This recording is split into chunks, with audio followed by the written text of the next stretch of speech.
palabra de Dios es viva y poderosa.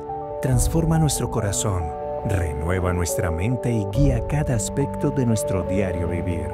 Bienvenidos a este tiempo especial en el que juntos nos exponemos a la verdad que cambia vidas. Escuchemos una vez más un sermón en Hila. Buenos días. La gracia y paz para todos ustedes, hermanos. Este es el último domingo de octubre y eso significa que estamos a punto de iniciar nuestra temporada de Adviento, es decir, una preparación para reflexionar acerca de la encarnación de Cristo, las verdades que dieron lugar a la primera Navidad.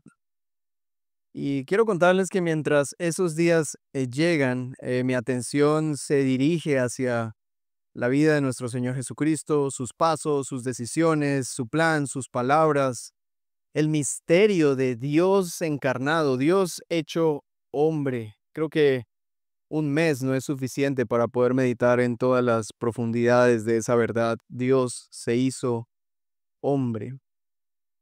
Am, y en eso, pues, he meditado un poco los evangelios y me he puesto a pensar en la vida de nuestro Señor Jesucristo y lo que Él vino a revelar acerca del carácter de Dios. Y creo que hay algo que distingue en gran medida la vida de nuestro Señor Jesucristo, y es el tema hacia donde vamos a ir hoy, en esta mañana, y es su paciencia. Dios es paciente. El apóstol Pedro escribe al respecto de esto en 2 de Pedro capítulo 3, verso 9. Dice así: el Señor no se tarda en cumplir su promesa, según algunos entienden la tardanza, sino que es, ¿cómo es Dios? Paciente para con ustedes, no queriendo que nadie perezca, sino que todos vengan al arrepentimiento. ¿Quién escribe esto? Pedro. Y si hay alguien que caminó con Jesús y recibió de primera mano la paciencia de nuestro Señor Jesucristo, fue Pedro. Las historias de nuestro Señor con Pedro son historias de paciencia. Él sabe de lo que habla. Él conoce la mano paciente del Señor. Otro apóstol que conoce la paciencia del Señor es el apóstol Pablo. El Señor fue paciente con Saulo, quien perseguía a la iglesia, y en el momento indicado tuvo a bien llamarlo. Y justo cuando estaba en la parte más alta de su orgullosa persecución a los creyentes, queriendo matar cristianos, ahí Dios lo llamó. Miren cómo habla Pablo al respecto. 1 Timoteo capítulo 1, verso 15 al 17. Palabra fiel y digna de ser aceptada por todos. Cristo Jesús vino al mundo. ¿A qué vino al mundo? Para salvar a los pecadores. Y vean cómo Pablo se entiende a sí mismo, entre los cuales yo soy el primero.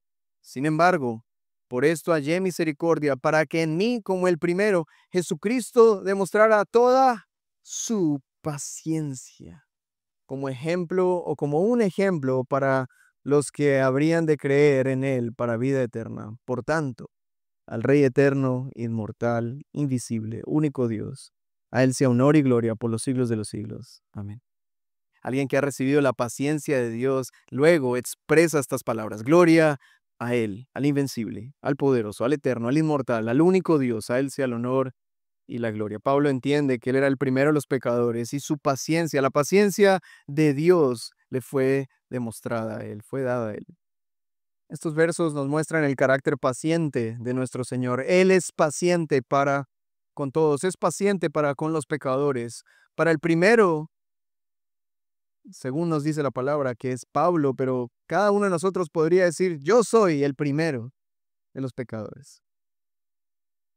Él es paciente para con los pecadores. No importa quién seas, no importa cómo hayas venido, no importa cuántos pecados hayas hecho. La buena noticia es: Dios es paciente para con los pecadores. Dios espera. Dios es paciente. Así que, ¿qué es lo que espera el Señor luego de que muestra su paciencia? Él espera que su iglesia también lo sea. Si Dios es paciente, Él espera que su novia sea paciente. ¿No es lo que queremos todos los esposos?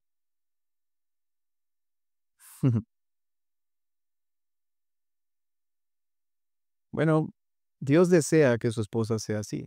Ahora, sé paciente no es el consejo de esta mañana, no es un consejo. Ay, amigos, los invito a ser pacientes. ¿Eres impaciente? sé paciente. No, no. Lo que vamos a escuchar hoy es una exhortación. Y exhortación es decir, un llamado de ánimo. Y este es el llamado. Mira la paciencia de Cristo para contigo y expresa esa paciencia a los que te rodean. Mira la paciencia que Cristo ha tenido contigo y refléjala a quienes te rodean. Acompáñeme a ver cómo el primero de los pecadores, el apóstol Pablo, nos orienta a vivir como iglesia, así, pacientes, a través de este pasaje que hemos leído en voz alta y de pie. Si miramos nuevamente el pasaje, nos vamos a dar cuenta que aparecen varios personajes en esta lectura. Son cortos versículos, leímos del 12 al 15, son muy pocos versículos, pero en estos pocos versículos aparecen varios personajes. Los primeros personajes que aparecen, verso 12, es hermanos. También aparecen los que trabajan con diligencia. Aparecen los unos y los otros.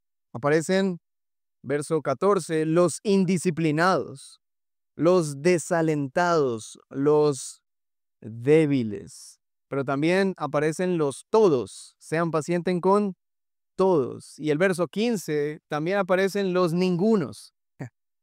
Miren que ninguno. Y luego aparecen también los otros. Procuren siempre lo bueno para con los otros. Muchos personajes en pocos versículos de esta iglesia de Tesalónica. Pero estas no son solo descripciones que aplican a esta iglesia griega en las costas del Mediterráneo del primer siglo, sino que estas son descripciones que nos describen a nosotros como iglesia. En esta iglesia hay muchos hermanos, pero también hay personas, pastores que trabajan con diligencia, pero también hay muchos unos y otros. También hay indisciplinados, también hay desalentados, también hay débiles. Aquí hay de todos, también hay ningunos y también hay otros. En esta iglesia también hay personas que pueden recibir este mensaje. A todos nosotros se nos llama a una misma orden. Esta es la orden. Todos sean pacientes con todos. Sean pacientes con todos. O en otra parte del versículo, vivan en paz los unos con los otros. Ahora, no se nos dice solo qué hacer, sino que Pablo nos dice cómo hacerlo. Nos va a mostrar cómo Cristo cuida a su iglesia, a quiénes usa para hacerlo y con qué fin lo hace. Así que acompáñenme a ver todo esto a partir de 3 puntos. Si usted está anotando, se los voy a decir de una vez los 3 puntos. Primero vamos a ver el ruego. Ese es el primer punto, el ruego. El segundo, la exhortación. Y en tercer lugar, el llamado. 3 cosas vamos a ver hoy a través de este pasaje. El ruego, la exhortación y el llamado. En primer lugar, el ruego. Esto es lo que aparece de primeras. El ruego que hace Pablo, pero lo hace en plural. Les rogamos.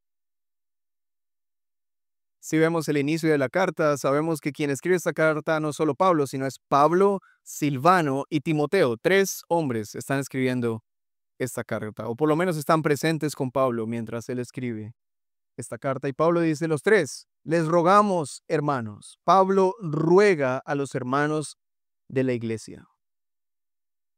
Es un ruego. Ahora, a diferencia de lo que hemos visto en domingos anteriores, en donde el receptor de la carta es un pastor, Timoteo, en este caso la carta a los tesalonicenses es una carta a la iglesia. La iglesia es la que recibe la carta. Y el ruego de Pablo es para cada uno de los hermanos. Es más, Pablo quiere asegurarse de que cada uno reciba esa instrucción. Vean lo que dice el mismo Tesalonicenses 5:27. Al final de esta carta, Pablo dice esto: les encargo solemnemente por el Señor que se lea esta carta a todos los hermanos. ¿A quién se dirige Pablo? A la iglesia, a todos. Eso no es un llamado a los pastores. No. ¿Quién es la iglesia? Sus miembros. Este no es el único ruego de Pablo en la carta. Como ustedes se pueden dar cuenta, la carta tiene 5 capítulos, estamos al final de la carta, es una carta corta, le animo a leerla en su casa, pero durante la carta él ha hecho varios ruegos. Por ejemplo, en el inicio del capítulo 4, en el verso 1, lo vemos así, lea conmigo. Por lo demás, les rogamos y les exhortamos en el Señor Jesús, que tal como han recibido de nosotros instrucciones acerca de la manera en que deben andar y agradar a Dios, como de hecho ya andan, así abunden en ello más y más. Que es lo que dice, les rogamos. Les rogamos. Esta es una forma tan extraña de hablar que es muy constante en las cartas de Pablo y se muestra como parte del ministerio de un pastor, y es el ruego a los hermanos, rogar a los hermanos. El ruego tiene una connotación más amorosa y que creo y que muestra gran preocupación e interés que el mandato. Mandar a alguien es como decirle, haz esto, ¿sí? Lava la loza. Pero otra cosa es rogarle a alguien que lo haga. Hijo, te ruego, lava la loza. Bueno, eso no se ve mucho, ¿verdad? Ya le dije, pues, no, no. El ruego muestra una preocupación, un interés amoroso. El mandato permite que se entienda lo que se debe hacer, pero el ruego no solo hace eso, sino que hace más. El ruego comunica una preocupación, un afán verdadero, un interés por ver que la persona a la que se le ruega pueda vivir de la manera que se le llama a vivir. El ruego es una muestra de paciencia, porque rogar no es algo que se hace una vez. Es más, está implícito que rogar es muchas veces. Alguien dice, yo no le voy a rogar a nadie. ¿Has escuchado eso? Yo digo las cosas una sola vez. Bueno, la actitud de Pablo como apóstol y como pastor, como autoridad es, hermanos, les rogamos. Cuánta paciencia, cuánto amor, cuánto interés, cuánta preocupación verdadera. No les está diciendo ustedes deberían o ¿por qué Pablo les ruega? Porque él sabe que esta es la mejor manera que ellos pueden vivir. Él no quiere que lo consideren como una opción. Él quiere que cada uno de los que escuchan estas palabras digan, así es como yo debo vivir. Hay alguien que me está rogando, por favor, vive de esta manera y eso te hace considerarlo. Bueno, ¿por qué me rogará tanto? ¿Qué será? Algunas mujeres están casadas producto de eso, ¿no? De un hombre que les rogó tanto que dijo, bueno, pues, tanta rogadera. Y hoy en día tienen 5 hijos. Mi esposa va por el tercero.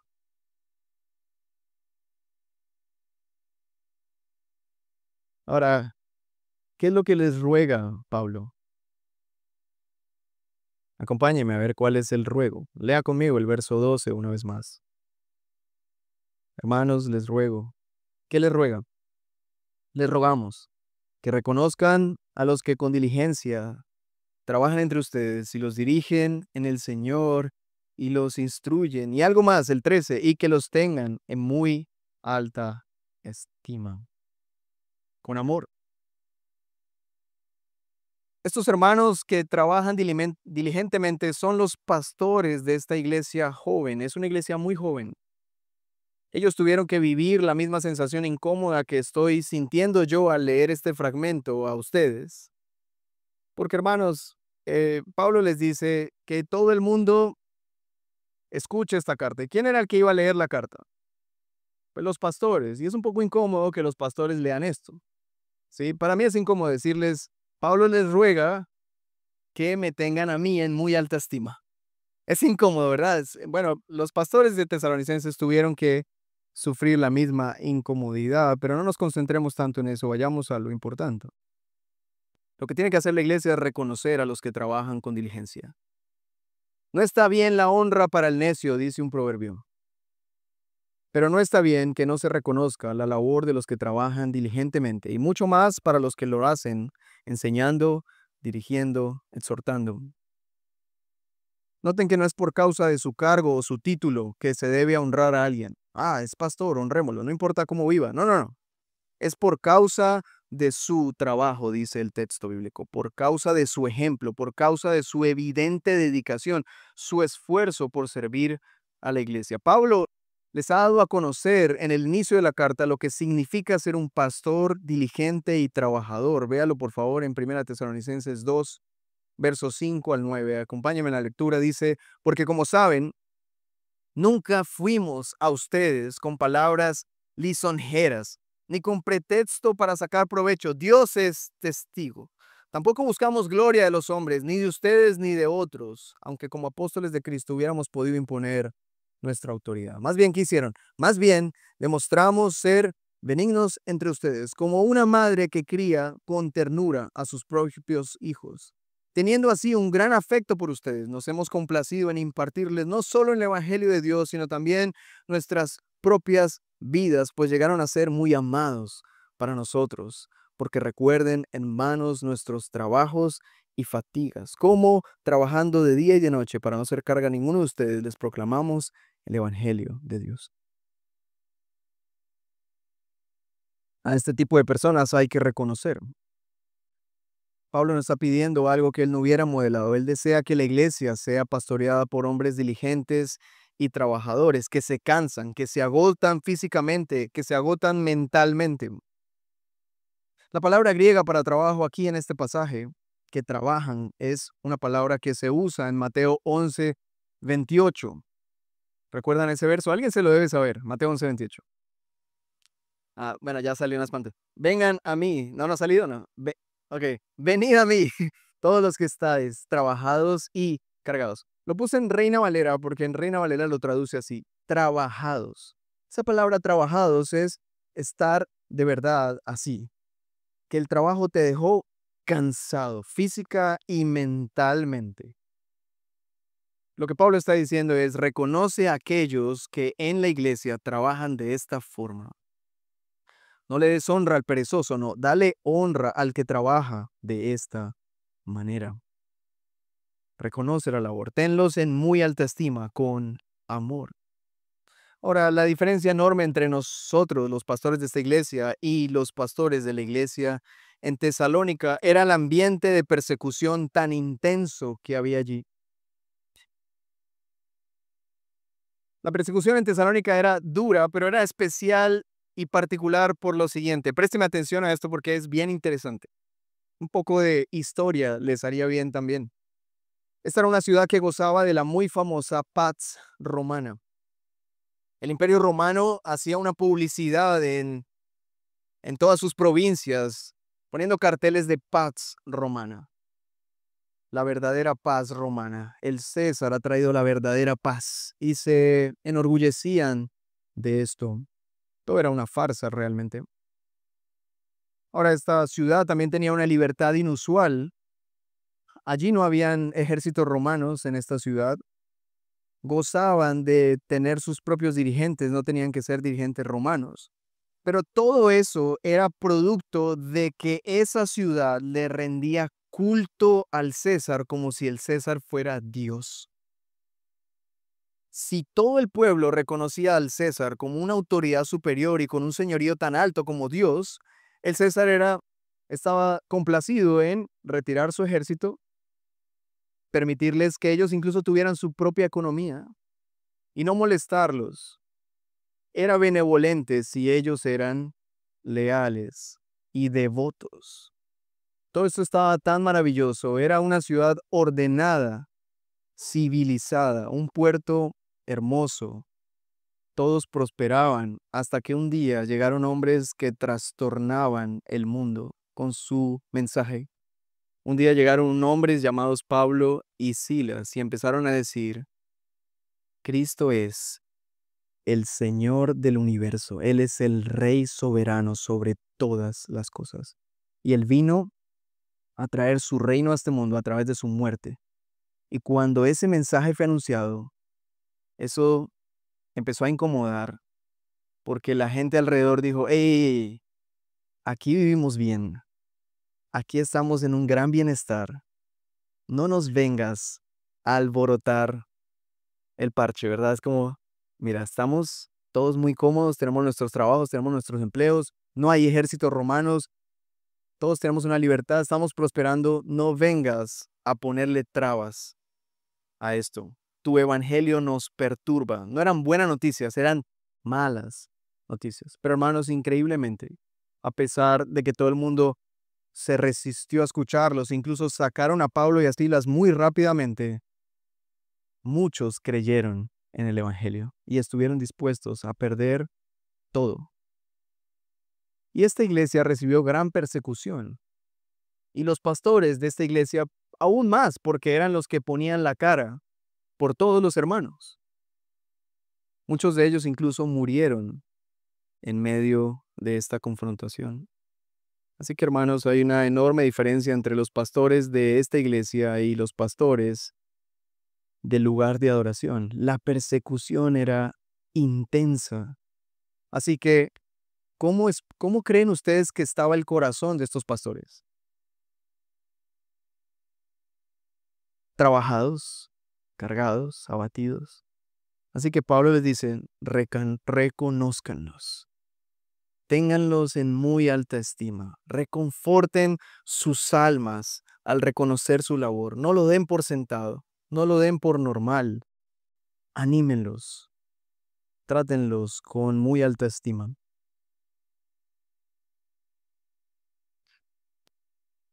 Sé que el llamado es hermoso. Pablo le dice a la iglesia, sostengan el ministerio pastoral, reconociendo esa labor y teniéndolos en muy alta estima. Esta parte, el ruego, termina con el verso 13. Dice, es un imperativo, es una orden. Un imperativo es una orden. Vean lo que dice, vivan en paz los unos con los otros. Parece que la paz y la unidad en una iglesia inician con pastores fieles que trabajan arduamente e iglesias fieles que reconocen esa labor y la honran.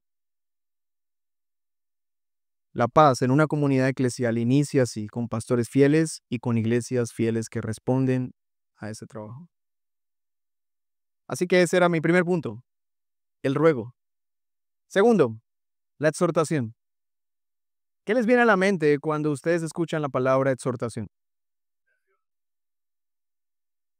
Invitación, les exhorto. Si alguien me exhortó, ¿a ustedes a qué les suena? Como que me llamó la atención, ¿verdad? Hace 8 días veíamos que el ministerio pastoral, según palabras de Pablo en 1 Timoteo, debe centrarse en la lectura de la palabra, la exhortación y la enseñanza. Exhortar es una palabra griega que significa llamar a alguien a tu lado. Es sentar a alguien a tu lado. Eso es exhortar en la forma más literal. Sienta a alguien a tu lado. Ahora, eso tiene un sentido, obviamente. No solamente es exhortar, siéntate ahí y no te digo nada, no. Es para algo, ¿verdad? Y puede ser para dos cosas. Esta palabra se utiliza para dos formas de sentar a alguien a tu lado. Puede ser que tú llames a alguien a tu lado para consolarlo y animarlo. O también puede ser que tú llames a alguien a tu lado para corregirlo y motivarlo. Ambas cosas son exhortar. El contexto es lo que va a decir si es una cosa u otra. Según el estado de la persona que necesita ser exhortada, dependerá cómo lo vamos a exhortar. Depende cómo esté. Vamos a sentarlo al lado para consolarlo y animarlo. O vamos a sentarlo al lado para corregirlo, llamarlo al orden, pero también al mismo tiempo consolarlo. En ocasiones yo llamo a mi hijo a que se siente a mi lado para animarlo cuando está triste, cuando se frustró porque no pudo hacer algo. Lo llamo a mi lado, ven, siéntate acá, siéntate, ven, siéntate. Lo llamo al lado, le hablo, le explico, le doy un abrazo, me siento con él. Pero en ocasiones lo llamo a mi lado para corregirlo. Y él sabe cuándo es una cosa y cuándo es otra. Porque cuando es la primera, viene rápido. Pero cuando es la segunda, también con la misma voz me siento y le digo, ven acá. Y él, no, no, papá, no, no. El contexto, él no lo sabe, él no sabe lo que significa el griego de la palabra exhortación, pero él entiende cuál es el contexto. Él sabe que hay dos formas de ser exhortado. Ambas cosas son exhortación. Así que vamos a ver cuál es la exhortación, qué es lo que Pablo nos llama a hacer. Pero antes de eso, una salvedad. Cuando Pablo usa esta palabra, exhortar, no es un autoritarismo. No. Realmente el carácter de Pablo al usar esta palabra de exhortar es de consolación, siguiendo la obra del Espíritu Santo, que dicho sea de paso, es el consolador. Y la palabra consolador, paracletos, es la misma palabra para exhortación, es el sustantivo de exhortación. Así que el Espíritu Santo es el exhortador por excelencia, el consolador por excelencia. Y lo que nos está pidiendo Pablo hacer es, sigan ese mismo Espíritu, sean usados por el Espíritu Santo para traer consuelo a la iglesia. Así que Pablo nos va a animar. ¿A qué nos va a animar? A que animemos a otros, pero que lo hagamos de diferentes formas dependiendo del contexto. Aparecen tres tipos de personas. ¿Cuáles son? Verso 14. Indisciplinado, desalentado y débil. Usted debe encontrar quién es. Trate de hacer el ejercicio mientras yo voy hablando, usted trate de encontrarse ahí. Empecemos por el primero, el que nadie quiere reconocer que está. El indisciplinado. En otras versiones, ocioso, desordenado. ¿Cómo debe ser exhortado el indisciplinado? ¿Lo debo llamar a mi lado para qué? ¿Para consolarlo, animarlo? No, ¿verdad? ¿Qué necesita el indisciplinado? Corrección, debe ser amonestado. Amonesten a los indisciplinados. Ahora, no desde el autoritarismo, sino desde el consuelo. Corrígelo. ¿Quiénes son los indisciplinados? Bueno, en el contexto de esta carta, eran aquellos que defraudaban a sus hermanos en asuntos de inmoralidad sexual. Esto lo vemos en el capítulo 4. Habían personas desordenadas con la inmoralidad sexual y defraudaban a sus hermanos. No sabían poseer su propio vaso, dice Pablo. No sabían administrar su propio cuerpo, no tenían dominio propio y entonces eran inmorales sexuales. No nos dice exactamente cómo, pero hay un llamado a la santificación. Esta es la voluntad del Señor, dice el capítulo 4, su santificación, es decir, que se aparten de la inmoralidad sexual. Cada vez que sabemos de que alguien está caminando por este camino de indisciplina, de ociosidad, de desorden, en este sentido esa persona debe ser exhortada, debe ser corregida, necesita eso. Esa es la forma en la que lo amamos, en la que lo consolamos. Pero también había otro aspecto, incluso ahí en el capítulo 4, de que era ser indisciplinado y era gente que no trabajaba. Gente que estaba ociosa, que no tenía nada que hacer y empezaban a ser una molestia para la iglesia y mal testimonio al mundo. Vean cómo lo dice 1 Tesalonicenses 4, 10, desde la parte B hasta el 12. Pero les instamos, hermanos, a que abunden en ello más y más y a que tengan por su ambición el llevar una vida tranquila y se ocupen en sus propios asuntos y trabajen con sus manos, tal como les hemos mandado, a fin de que se conduzcan honradamente para con los de afuera y no tengan necesidad de nada. Estos hermanos deben ser amonestados. No pueden seguir viviendo ni en inmoralidad ni en ociosidad. Necesitan corrección llena de amor, pero principalmente de paciencia. A propósito, ese es el título de mi sermón. Pacientes con todos. No lo había dicho, ¿verdad? Pero bueno, ustedes ya lo habían leído seguramente en las pantallas. Entonces, ¿cómo somos pacientes con los indisciplinados? Amonestándolos con paciencia. Siéntalos a tu lado y corrígelos. ¿Cuál es el daño que se le hace a alguien indisciplinado? No exhortarlo o exhortarlo de la forma equivocada. Tú sabes, y de pronto lo llamas, ves que está en desorden y lo llamas, mira, pues tan difícil que debe ser para ti. No, no, el indisciplinado necesita corrección. Eso es amoroso y eso también es ser paciente. En segundo lugar, los desalentados, los pusilánimes, los de alma pequeña. ¿Quiénes son los desalentados? Bueno, ahorita lo vamos a ver, pero ¿cómo se exhorta a los desalentados? ¿Qué dice el texto? Anima. A los desalentados hay que animarlos. Nuevamente, estos son solo sinónimos de exhortar. Pero aquí la palabra exhortación se usa más como siéntalos al lado para, ahora sí, animarlos. A estos hay que hablarles un poco más suave. Consuélalos. Hay tipos de personas así. Me pareció muy curioso que ahorita en el funeral de John MacArthur, John Piper dio unas palabras y él contó una anécdota entre los dos y un día estaban en un panel de preguntas y se les preguntó acerca del desánimo y John Piper contó una historia de cómo él un día estaba sentado en una escalera llorando, ah, desanimado, y su esposa vino y le trajo consuelo y él contó su historia así y MacArthur lo miró como, y cuando le tocó el turno a MacArthur dijo, yo la verdad no tengo tiempo para estar desanimado. Y luego empezó a decir, para mí, la vida continúa, yo necesito continuar. Y somos distintos, somos diferentes, no todos somos de ese talante. Hay gente que puede pararse, seguir adelante, confiar en el Señor y caminar. Pero hay otros que nos tenemos que sentar en la escalera y llorar y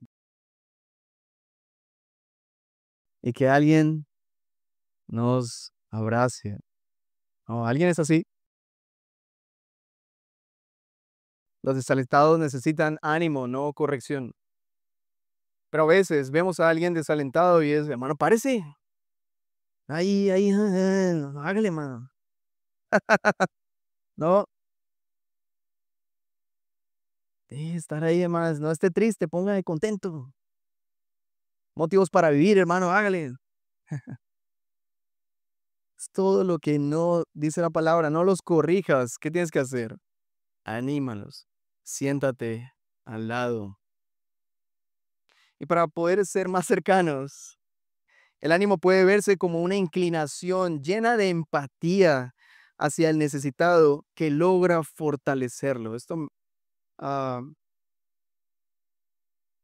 eso es sentarse al lado de alguien, es inclinarme sintiendo lo que la otra persona está sintiendo, haciendo un esfuerzo por sentir lo que la otra persona está sintiendo y en mi esfuerzo lograr que esa persona sea fortalecida. Eso es animar a los desalentados.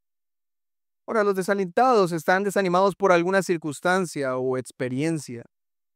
En el caso de las tesalonicenses, era un desánimo provocado por la persecución. Como les dije, a causa de la persecución, algunos habían muerto.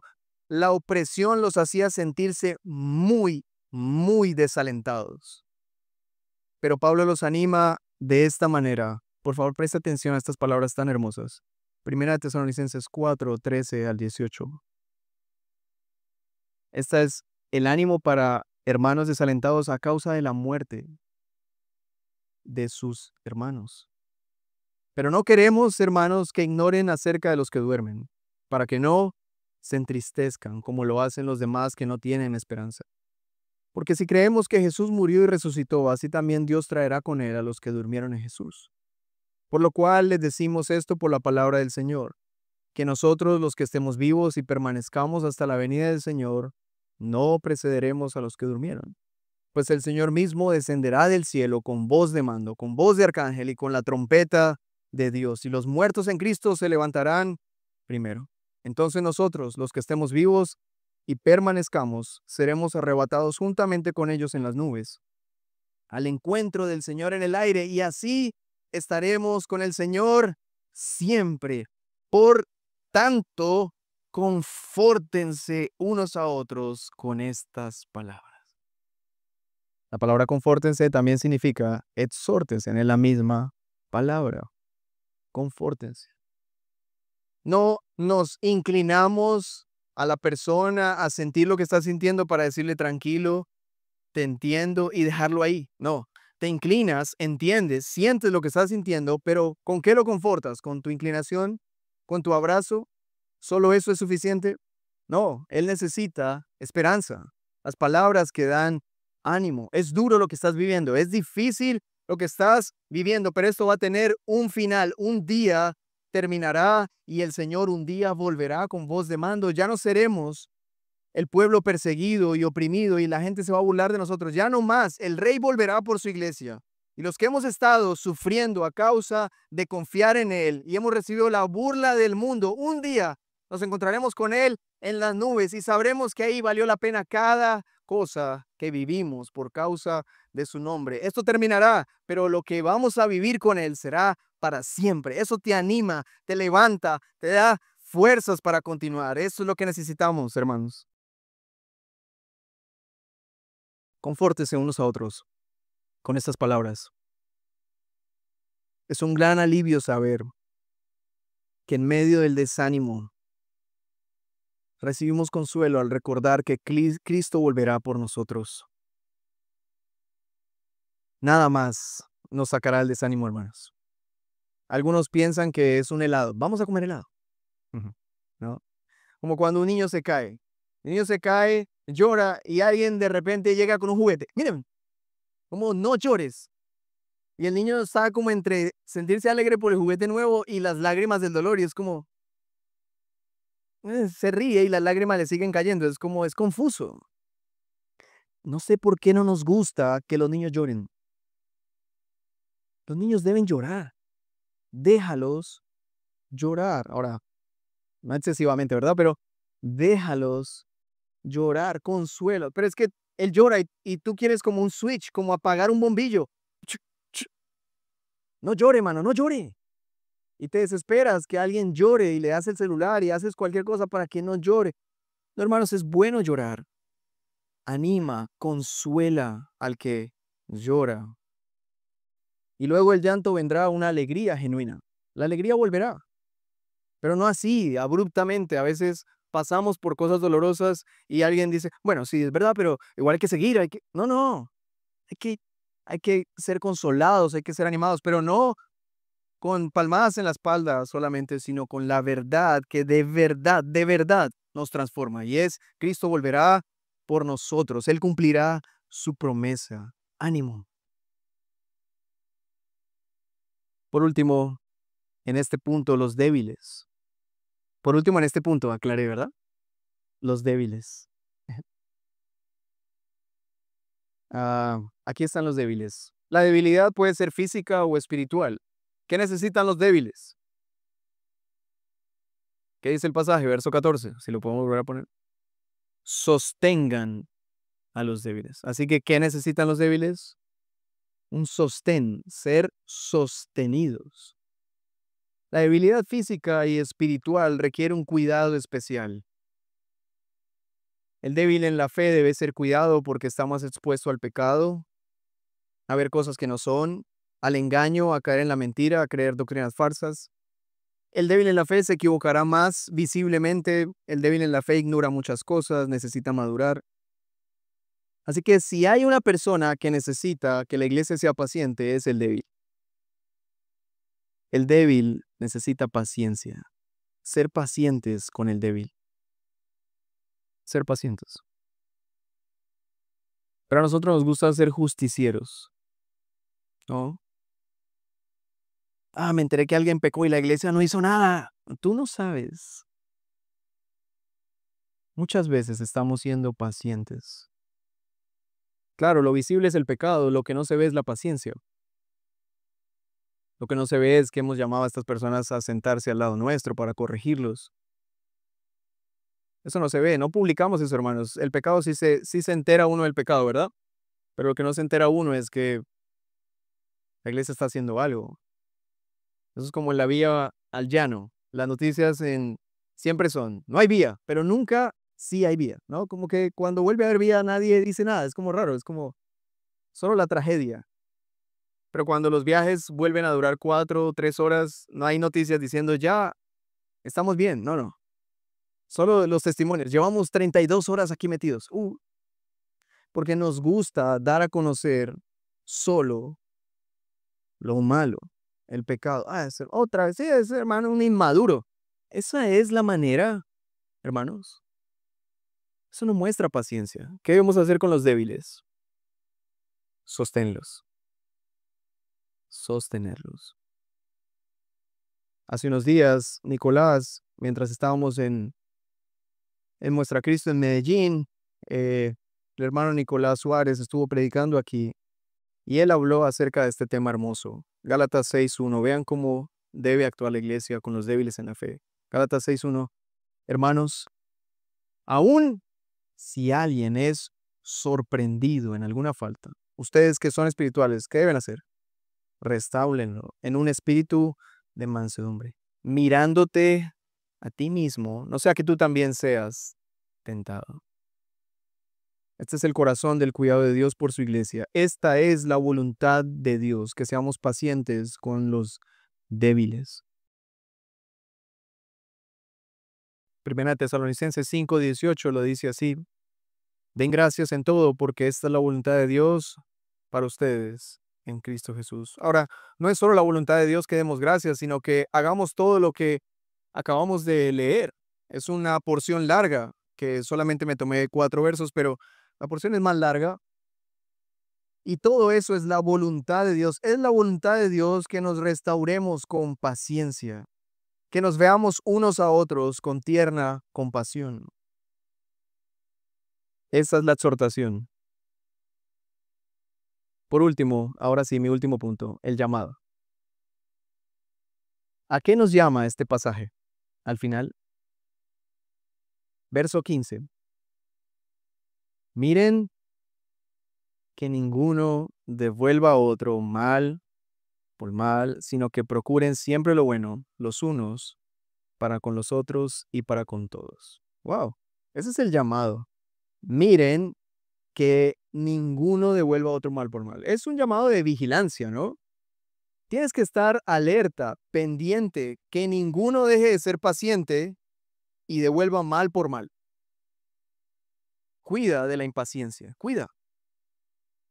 No puedes pasar de largo la impaciencia de otros. A veces es más dañina la impaciencia de la iglesia hacia el que peca que el pecado del que peca. No sé si me va a entender. Hermanos, pecar, ¿te perdiste? Ok. Es, es más dañina la impaciencia de la iglesia hacia el pecador que el pecado del que pecó. ¿Ok? Hermanos, todos pecamos. Eso no quiere decir que sea normal, hermanos. Debemos alejarnos del pecado, pero en últimas, todos pecamos. ¿Qué necesitan los pecadores? Paciencia. ¿El pecado es dañino? Sí, pero se hace más dañino cuando se trata con impaciencia, con dureza, con chisme, con crueldad, con habladurías, con superioridades, con mezquindades. No me vuelvo a juntar contigo. ¿Notan que eso es más dañino que el mismo pecado? Es tremendamente dañino. ¿Por qué? Porque divide a la iglesia, porque corrompe, porque crea raíces de amargura, porque la falta de paciencia al mismo tiempo se ve como una falta de perdón y entonces tú vas acumulando, vas guardando, me hizo esta, listo. Y vas contaminando a otros, y sabe que me hizo esto, y usted también. Y empezamos a hacer una red de habladuría frente al pecado de alguien que es evidente, sí, ese hermano peca con eso. Y parece que toda la iglesia lo sabe, menos el que está pecando. Y en vez de ser pacientes con él y exhortarlo y llamarlo, sentarlo al lado, todos hablamos de él. Y todos aprovechamos que hay alguien que es más malo que todos para sentirnos más tranquilos. Pero una vez, tal vez ese hermano muere, parece que todos empezamos a estar ansiosos porque ya no tenemos a quién criticar. Hermanos. Para esto, Pablo también les ha advertido, estén alertas. Vean lo que dice 1 Tesalonicenses 5, del 5 al 6. Este es un verso que me gusta enseñarle a mis hijos. Porque todos ustedes son hijos de la luz e hijos del día. Nosotros no somos de la noche ni de las tinieblas. Por tanto, no durmamos como los demás, sino estemos alerta y seamos sobrios.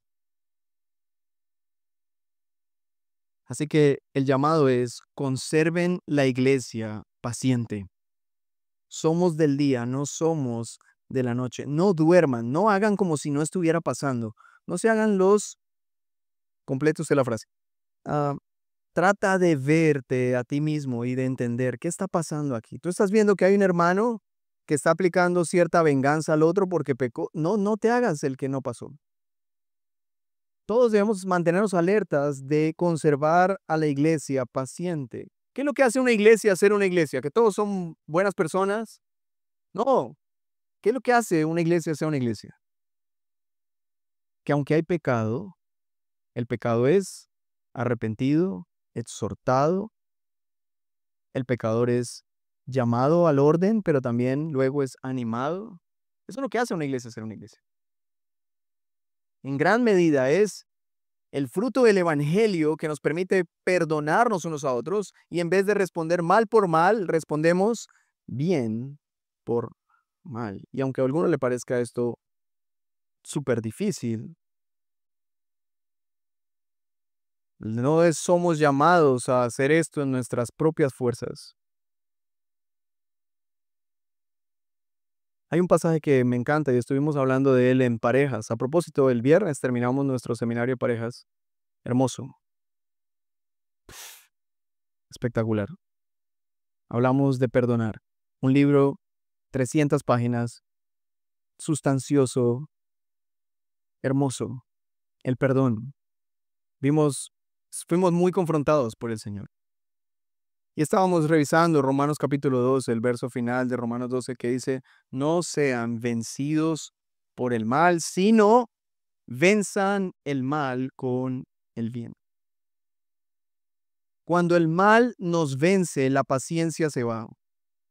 Cuando el mal nos vence, viene el rencor, la venganza, el pecado, la mentira, el chisme, la amargura. No seamos vencidos por el mal. Algunas personas creen que están ganando porque no se están dejando. Ah, es que yo no me dejo. No, no estás ganando. Estás siendo vencido por el mal. Y ser vencido por el mal, la palabra vencido no es solamente que te ganó. La palabra vencido se entiende mejor en el contexto de la pelea con David y Goliat. ¿Recuerdan?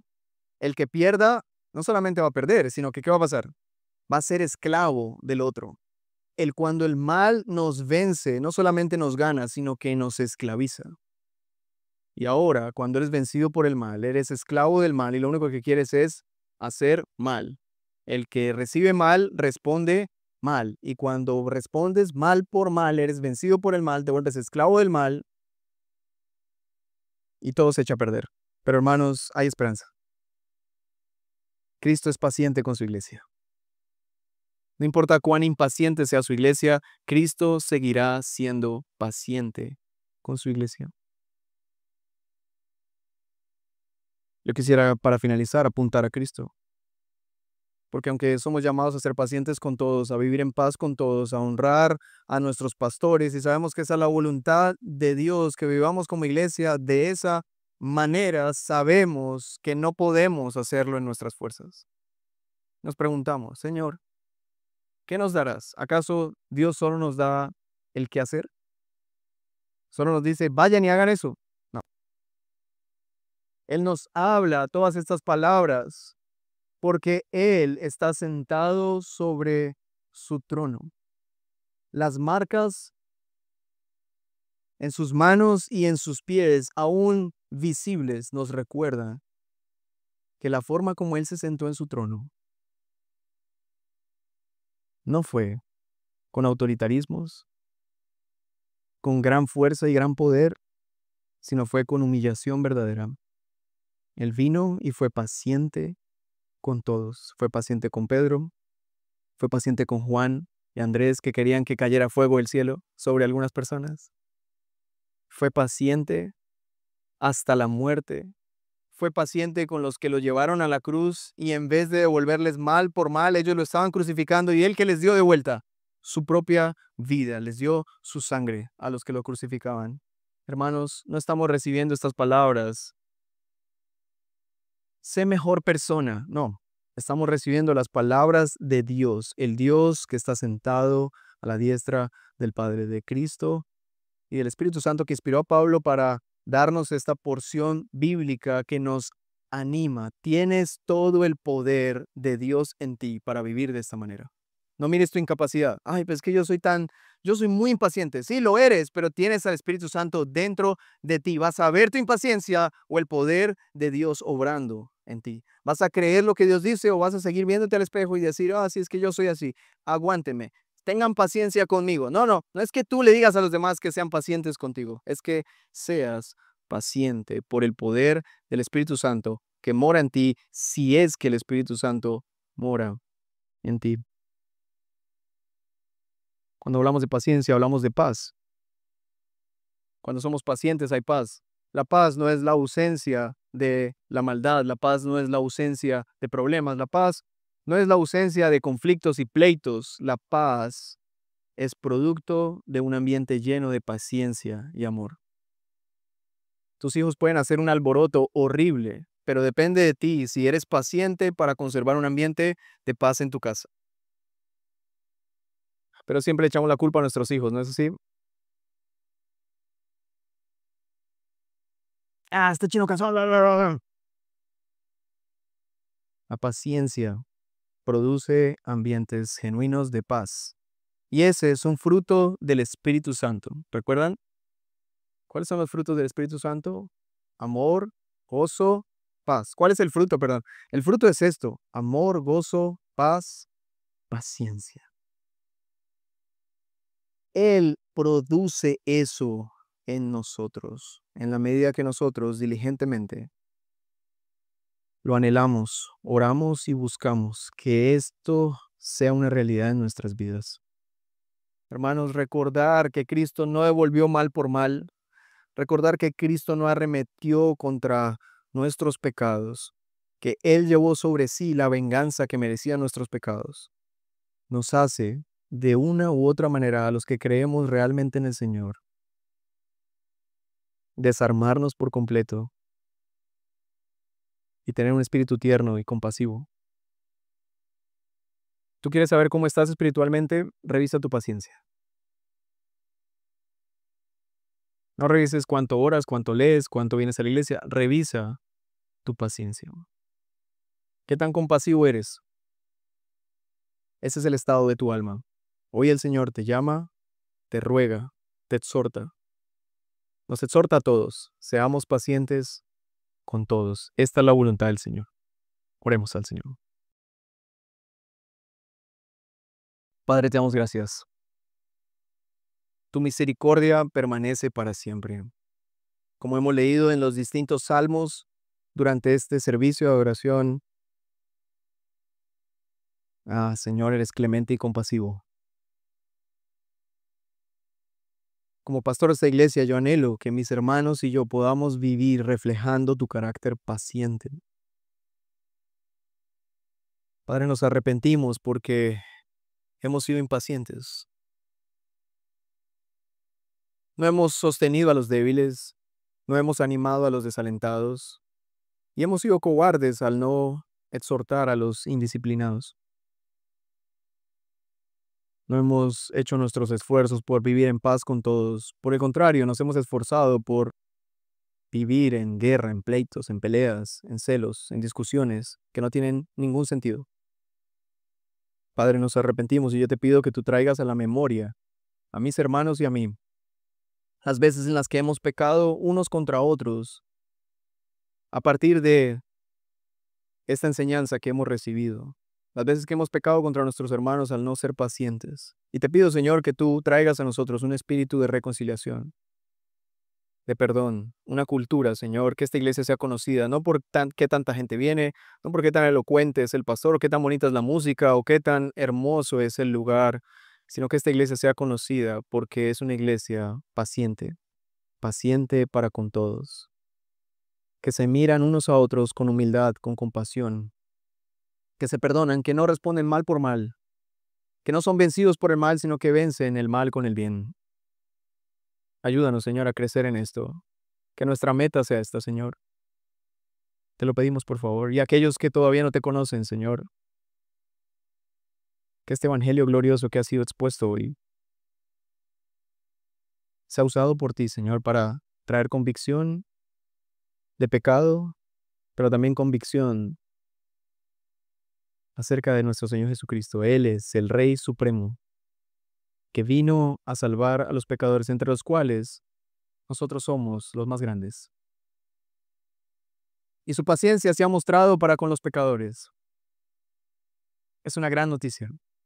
Ayúdanos, Señor, a recibirla con gozo y trae fe a los corazones que todavía no creen en ti. Te lo pido en el nombre de Cristo Jesús. Amén. Amén. Respondemos adorando al Señor. El sermón ha terminado, pero la palabra del Señor seguirá haciendo su obra en nosotros. Te esperamos la próxima semana para una nueva entrega de un sermón en Hila. Gracia y paz.